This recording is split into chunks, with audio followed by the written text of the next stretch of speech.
బాగా కలియుగం ప్రబలిపోయి పూర్తిగా అధర్మం వైపుకి వెళ్ళిపోయిన తర్వాత శంబళ అనేటటువంటి గ్రామంలో అప్పుడు విప్రుని యొక్క కులంలో విష్ణుయశుడు అన్న పేరుతో శ్రీ మహావిష్ణువు ఆవిర్భవిస్తారు.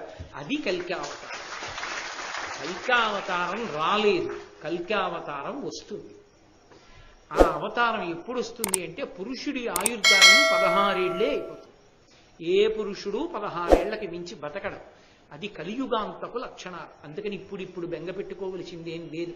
ఇప్పటికీ వేదాన్ని నమ్ముకున్న వాళ్ళు ఉన్నారు, దేవాలయాలున్నాయి, ప్రవచనాలున్నాయి, ఉత్సవాలున్నాయి, పూజలున్నాయి, చక్కగా సేవలు జరుగుతున్నాయి. ఎన్నో దేవాలయాలు అద్భుతంగా ఉన్నాయి. వెంకటాచలం లేదా, శ్రీశైలం లేదా, ఎన్ని దేవాలయాలు అద్భుతంగా నిర్వహింపబట్టలేదు. కాబట్టి ఇప్పుడు అన్నీ ఉన్నాయని బెంగ పెట్టుకోవలసిన అవసరం లేదు. కానీ ఒక పురాణం చెప్పేటప్పుడు అందులో ఉన్న విషయాలు చెప్పడం నా కర్తవ్యం.